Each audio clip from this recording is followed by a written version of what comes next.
आज परमात्मा की प्रतिमाओं को लेकर, प्रभु के मंदिरों को लेकर एक ऐसे विषय पर हम बात करने वाले हैं, ऐसे विषय पर चर्चा करने वाले हैं जो बहुत ही सेंसिटिव है, हम सबके दिल के करीब है। हम सबको इस चीज़ की चिंता होती है, हम सबके दिमाग में ये सोच चलती रहती है कि इस विषय पर हम क्या कर सकते हैं और कुछ ना कुछ किया जाए। उस विषय, उस समस्या के साथ साथ एक प्रैक्टिकल सल्यूशन क्या हो सकता है वो भी हम देखेंगे। लेकिन उससे पहले हम एक प्रतिमा जी की बात करेंगे जो आज के फ्रांस में है। बने रहिए इस वीडियो के अंत तक। फ्रांस की राजधानी पेरिस के प्रसिद्ध गिमेट म्यूजियम के संग्रहालय में एक अति सुंदर कलाकृति की श्री ऋषभदेव भगवान की प्राचीन प्रतिमा सुरक्षित है। प्रतिमा की पादपीठ पर 3 छत्र के नीचे कायोत्सर्ग मुद्रा में परमात्मा खड़े हैं। उनके सिर पर घुंघराले काले केश जटाजूट रूप में दोनों कंधों पर लटकते हुए सुसज्जित है। जिस पादपीठ पर परमात्मा खड़े हैं वहां एक वृषभ की बैठी आकृति अंकित है, जिससे मूर्ति पहचानने में सहायता मिलती है। त्रिछत्र के ऊपर अशोक वृक्ष की पत्तियों का अंकन है। प्रतिमा जी के दोनों ओर अष्टमंगल तथा एक एक मालाधारी देव का चित्रण है जो पुष्प वृष्टि करते हुए प्रतीत होते हैं। पैरों के निकट दोनों तरफ चामरधारी सेवक इंद्र खड़े हैं। प्रतिमा जी के सिर के पीछे गोलाकार आभामंडल है। मूर्ति के एक ओर प्रतिमा के दानकर्ता यानी प्रतिष्ठापक पति पत्नी बैठे हैं तथा दूसरी ओर पूजा की सामग्री रखी है, ऐसा अंकन है। यह प्रतिमा श्री सुपार्श्वनाथ के स्तूप कंकाली टीले से प्राप्त केशों वाली ऋषभदेव प्रभु की मूर्तियां तथा श्री केसरियानाथ के मंदिर में मूल नायक श्री ऋषभदेव प्रभु की केशों वाली प्रतिमाओं के साथ मिलती जुलती है। ये जो म्यूजियम है जहाँ प्रतिमा सुरक्षित है वह पूरी दुनिया का सबसे बड़ा एशिया संबंधी कलाकृतियों का म्यूजियम है। समझने की बात यह है कि हमारी विरासत, हमारी अमूल्यवान चीजें अंग्रेजों के समय में कितनी ही यहाँ से गई है, उसका जीता जागता प्रमाण ये म्यूजियम है। यदि आज के काल में भी देखें तो हमारे आजू बाजू ऐसी कितनी ही मूर्तियां हैं जो ऐसी ही पड़ी हुई है और उसको देखने वाला कोई नहीं है। दक्षिण भारत में तो कर्नाटका, आंध्रा, तमिलनाडु आदि के अंदर ऐसे कई काले पाषाण की प्रतिमाएं निकलती रहती है जो या तो ऐसे के ऐसे पड़ी रहती है या तो पुरातत्व वाले ले जाते हैं और अपनी मनमर्जी के हिसाब से प्रतिमाओं पर अनेक प्रयोग करते हैं, या फिर कोई लोग अपने हिसाब से प्रतिमाओं को अलग नाम देकर पूजने लगते हैं। यदि हम अभी नहीं जागे तो कुछ समय के अंदर जितनी प्रतिमाएं हैं सब की सब इसी तरह से या तो कोई परदेसी लेकर जाएगा या तो स्वदेशी गोरे लेकर चले जाएंगे। ऐसी कई प्राचीन मूर्तियां हैं और उससे अब तीर्थ भी बन रहे हैं, पर हमें जागरूक होना बहुत जरूरी है।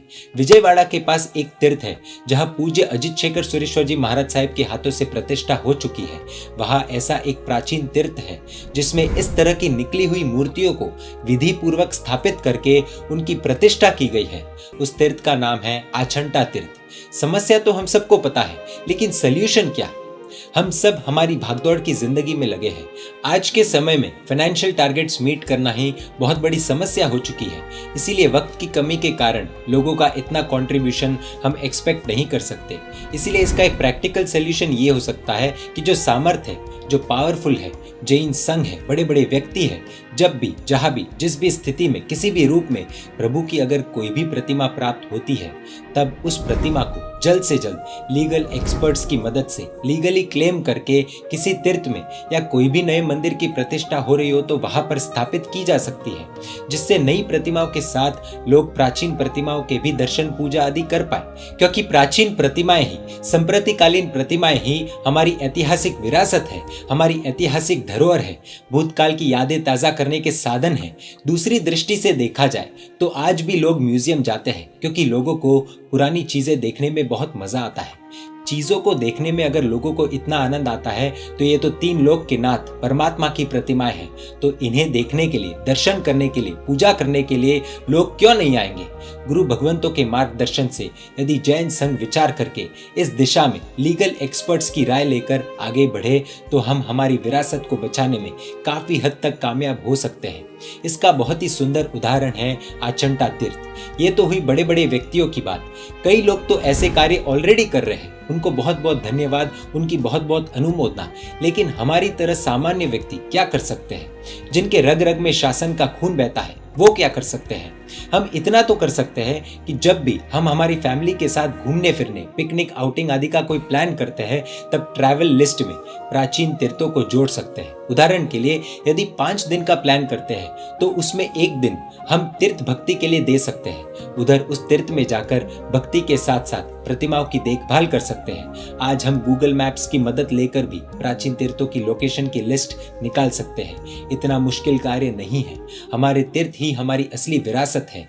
अगर तीर्थों की समृद्धि नहीं रही तो कल हमारे आवागमन के अभाव से उन तीर्थों की भी वही हालत होगी जो आज ऐसी मूर्तियों की हो रही है।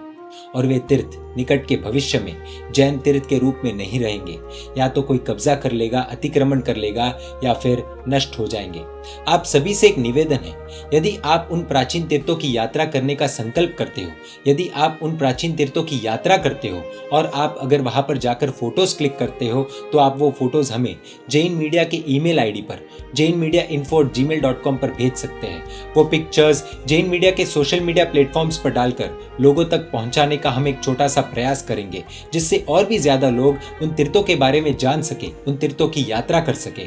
हम सब प्राचीन तीर्थों की तस्वीरें अपने अपने सोशल मीडिया अकाउंट्स पर भी पोस्ट कर सकते हैं इस हैशटैग के साथ, ट्रैवल फॉर टेम्पल। तस्वीरों में मर्यादा भंग ना हो, बस उसका हमें ध्यान रखना है। दोस्तों, इस विषय पर आप अपनी भावना कमेंट द्वारा व्यक्त कर सकते हैं। आप इस वीडियो को शेयर भी कर सकते हैं। जैन मीडिया पर ऐसे वीडियोस आते रहेंगे। देखने के लिए आपको Jain media YouTube channel subscribe कर नोटिफिकेशंस के लिए बेल आइकन प्रेस करना होगा। आप हमें फेसबुक और इंस्टाग्राम पर भी फॉलो कर सकते हैं। परमात्मा की आज्ञा विरुद्ध कुछ भी कहा हो तो मिच्छामि दुक्कडम। जय जिन शासन, जय महावीर।